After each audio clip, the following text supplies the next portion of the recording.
in yesterday's protests across the country. As a parent, I feel the deep pain of their loss. No parent should have to bury their child, especially in such circumstances. I cry for our children. I am unable to bear the pain. My children, Kevin and Keith, are of the same Generation Z. I want to put myself in the shoes of parents who have lost their young children and appreciate the pain, the anguish, the torment. Innocent young children whose only crime was to air their views in a democratic country. My heartfelt condolences, that of my wife, Pastor Dorcas, my son, Kevin and Keith, to the grieving families. May the Lord give them fortitude, the grace, the strength to bear the pain. We wish quick recovery to those who are injured and those who are admitted in hospital. The loss and destruction of public and private property during the demonstrations is deeply unfortunate. I empathize with the members of Parliament for the traumatic experience in and out of Parliament. I want to urge our young people that they don't have to destroy property to be heard. I want them to know that members of Parliament are free to exercise their voting right. And should anyone have a problem with a member of Parliament for a certain decision that he or she has made, you'll have an opportunity in the next general election to express your displeasure. Most of those offices that have been touched are public offices put up with the public funds. It's very, very unfortunate. The violence witnessed across the country was unnecessary and uncalled for because violence begets violence. It is unfortunate that it had to get to this. Dialogue is critical to avert similar occurrences in the future. It is now time for restraint and reflection to avoid recurrence of these unfortunate and unprecedented events. The decision by our President this evening to withdraw the finance bill after listening to the people of Kenya is the new beginning that should nurture the culture of consultation and engagement. The President, in his own admission, has listened to the people and admitted there was a problem, that the people were opposed to the bill in its entirety. It is also the beginning of acknowledging that there is a disconnect between the people and their government. I really want to thank the President for listening to the people as he should. The President, myself, and elected leaders are servants of the people. Going forward, this should be the norm, listening to the people. I'm on record for the last 3 months of asking leaders to listen to the ground. And I'm happy that my boss, my President, has listened to the people of Kenya. As a truthful and honest man, I must acknowledge that we must engage Generation Z and other young people and all Kenyans, including the church, business community, on critical issues facing them. It seems that either we have not listened enough or we have not communicated our intentions effectively, yet many have voiced their concerns. I would like to take this opportunity to ask our leaders to stop the culture of castigating the people with different views and opinions.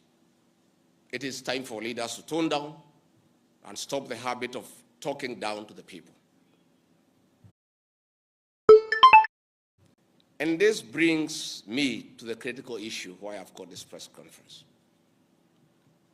As Deputy President of the Republic of Kenya, I and President William Ruto were on the ballot and were given a mandate by the people of Kenya directly. I am an elected Deputy President, I'm not appointed. I therefore have a responsibility to the people of Kenya, and that responsibility is informed by my belief that honesty and truth are critical components of leadership.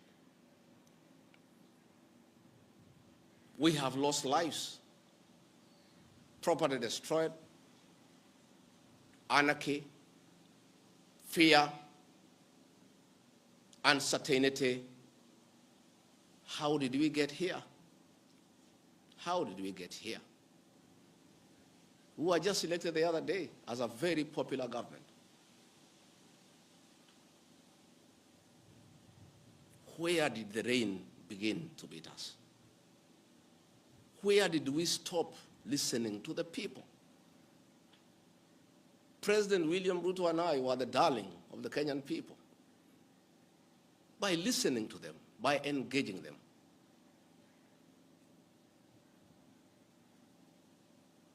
And as a government, we have established institutions to ensure we not only listen to Kenyans, but also genuinely understand their concerns. We invest significant resources in these institutions, particularly the National Intelligence Service, for this purpose. It is clear there has been a failure in the intelligence and advice we are receiving, particularly concerning crucial government policies. The President of the Republic of Kenya today has admitted that it has come to his attention that the people of Kenya did not want anything to do with the Finance Bill 2024.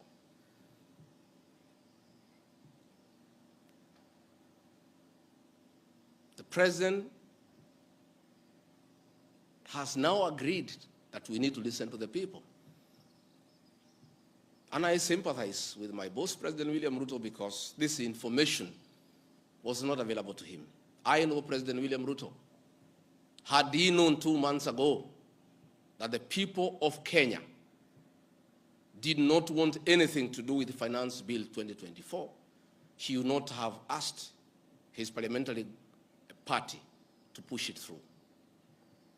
Yet, we have an organization paid by the public to give him and government such information. And that is where the problem is. We have a dysfunctional National Intelligence Service that has exposed the president, the government, and the people of Kenya. Had the National Intelligence Service briefed the president 2 months ago about how the people of Kenya feel about the Finance Bill 2024, so many Kenyans would not have died. Property would not have been destroyed. Offices would not have been touched. There would have been no mayhem. But they slept on the job. It had to take people to die, property to be destroyed, protests across the country for the president to know the truth of what the people of Kenya feel. Yet, there is an organization paid for by the public to brief the president and the government about the feeling of the Kenyan people. Officers of the National Intelligence Service, officers of the National Police Service have told me in confidence they did not get advance intelligence briefs about the magnitude of the protest in Eldoret, in Kericho, in Nairobi, in Githurai, in Embu, in Nyeri. Since independence, there has been protests around Parliament. Never have protesters invaded and gotten inside Parliament. Senior officers have told me in confidence they did not have an advance intelligence brief about the intensity of the protests so that they prepare in advance. The National Intelligence Service slept on the job. And the problem is simple. The Director General of the National Intelligence Service, Nuruddin Haji, was a junior officer in the National Intelligence Service before he was appointed as DPP. When he was appointed to the office of the Director General, because of inferiority complex, he chased away all the people who were senior to him when he was in the service, therefore crippling the capacity of that service and making it dysfunctional. 3 directors were chased away and reassigned to desk jobs in ministries across government. 13 assistant directors, men and women with proven track record of intelligence collection and analysis, were removed from the National Intelligence Service, leaving a shell under a clueless Director General who has no capacity to run the organization. And that is why the security sector was caught off guard by the intensity, the anger of the Kenyan people, the agitation of the Kenyan people, the resilience of the Kenyan people. Had Nuruddin Haji done his job, we will not be where we are today. He has no capacity. He is out of the country most of the time on business trips. The country is on its own. My boss, President William Ruto, is exposed that he has to back down and admit that he has hurt the people of Kenya. Yet this matter has been in public domain for the last 2 months. I want to say that Nuruddin Haji must take responsibility for the deaths that occurred. He must take responsibility for the mayhem. He must take responsibility for failing President William Ruto. He must take responsibility for failing the government of the Republic of Kenya. He must take responsibility for failing the Kenyan nation by not doing his job and advising correctly. And he must do the honorable thing, not just take responsibility, but resign from that office and allow the president to pick a competent Director General. I want to request President William Ruto to consider, as a matter of urgency, to recall the 3 directors who are removed from the service and the 13 assistant directors to come and help reconstruct the service and get sanity back to the National Intelligence Service to serve the president, the government, and the people of Kenya. President William Ruto deserves better. He deserves a Director General who knows what he's doing. He deserves a National Intelligence Service that is effective and that can analyze situations and keep him and the government informed on what is going on. It is embarrassing to me as Deputy President that it has taken protests, deaths, mayhem, destruction for the president to know the truth, yet there is an organization charged with that responsibility. I have publicly stated that under this administration, Kenyans are free to criticize the government without fear of reprisal and state agencies. This was a promise made by both the president and I when we were sworn in. I want to call upon overzealous heads of security agencies not to be tempted to use the criminal justice system to manage politics. Let us manage politics the conventional way, through reaching out, consensus, and concurrence. I am informed that members of parliament who voted no have already been targeted by the National Intelligence Service for harassment for their political stand. This is a promise the president and I gave to the people of Kenya, that never again shall we use the criminal justice system to manage politics. I want to say that the president and I gave a categorical promise to the people of Kenya that the issue of abductions and extrajudicial killings will never happen again. Sadly, this is back. It is unbelievable that the son of the Honorable Attorney General of Kenya, Justin Bidan Muturi, was abducted at night in a commando style by officers of the National Intelligence Service and held incommunicado for 18 hours.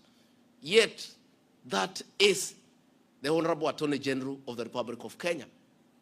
what will happen to other Kenyans? I want to ask our law enforcement agencies to dignify the president and I before the people of Kenya and not backtrack on the promises we made to the people of Kenya, that we shall never again use the criminal justice system to manage politics. Yesterday, Nurdin Haji was trying to put up a team together to craft lies and propaganda and attribute the chaos that were in the country to leaders, I included, former President Uhuru Kenyatta and others. Yet it is very clear, and the president has admitted, that these protests were caused by the anger of the people of Kenya and the refusal of Finance Bill 2024. I want to call on the National Intelligence Service not to take us back to the dark old days of the Nyayo era, where you create propaganda and schemes to undermine leaders and those you don't agree with. I want to say in conclusion, this is a time for reflection and action. And we need to take immediate steps, as the president has guided, and I'm very happy, to engage the Generation Z. And I want to call that generation to tell us whom to engage, because they are leaderless, they are tribeless, they have no organizational structure, but we would like to engage the right people. There could be a temptation among some young people around us in government to pick some friends of theirs and attempt to bring them for discussion. So I want to challenge our young people and salute them for their courage and conviction and the love for their motherland to come up with a structure on how they can engage government in accordance with what President William Ruto has guided this afternoon. In view of the very wise decision by the president, in conformity with the wishes of the Kenyan people, to withdraw Finance Bill 2024 that was in contention, as Deputy President of the Republic of Kenya and a patriotic son of this country, I want to appeal to Generation Z to call off the protests for tomorrow, because their cry has been heard by the president. The president has accepted that there was an issue, there was a disconnect, and the president has done the right thing. And I think it's only fair that we call off the protest so that we don't have further loss of lives and destruction of property.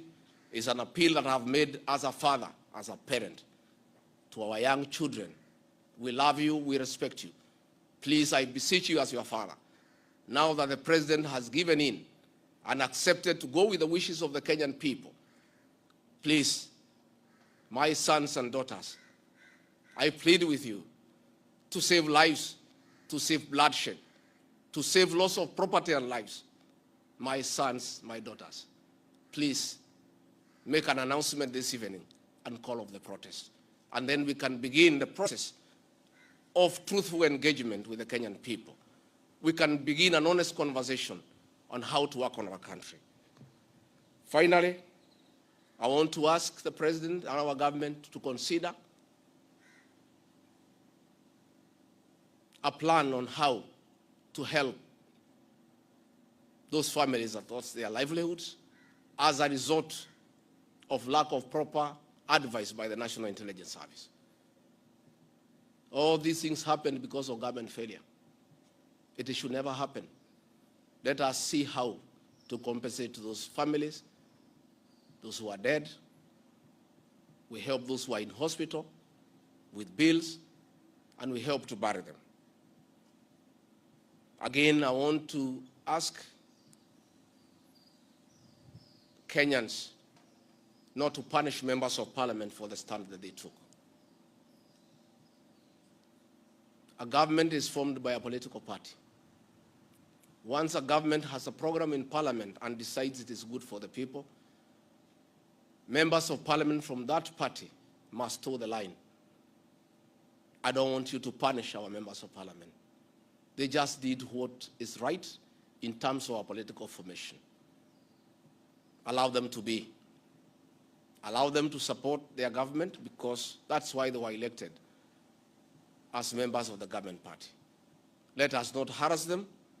Let us not abuse them. Let us not attack their properties. They were just doing what the government wanted. And now that the government has decided to do the right thing, I think we should close that chapter. And if you have a problem with your member of parliament over this matter or any other matter, you will have an opportunity at the right time to punish that member of parliament or affirm he or her by re-electing him or her. And if we do that, it will be good for this country. Finally, I also want to ask the president to consider the issues of the demolitions of houses along Nairobi River, houses that had approved building plans, built on land with title deed, were demolished, and only a compensation of 10,000 was given, which is unacceptable and unfair. Let us consider any landowner who had a genuine title, who had constructed a house that had been approved by the city authorities for compensation, because it's good to be fair. I really want to thank you and ask the people of Kenya to keep peace and to love one another. Now that this matter of Finance Bill 2024 has been settled, let us all go back to work. Let us be peaceful. Let us not be violent. Let us not talk at each other. Let's try to love one another. We have a beautiful country. We have no other country to run to. Let us not burn our country because of disagreements on issues. And I know as long as we keep on talking to each other, this country is going to places. As Deputy President and Principal Assistant to President William Ruto, again, I want to affirm to the people of Kenya that I will continue helping the President to discharge his duties in the management of the affairs of this country. I'll continue giving him proper and sound advice based on honesty and truth, because I'm the only Kenyan who took the Bible in Kasarani and swore before God and before man to advise President William Ruto. Many people have been very unhappy with me for saying things that are truthful, to a point of trying to isolate me because they didn't want me to say the truth. But I'll keep on saying the truth. I'll keep on being truthful and honest, because that is what the people of Kenya expect me to do. Thank you very much and good evening. Asanteni sana. Tumeshukuru sana. Thank you.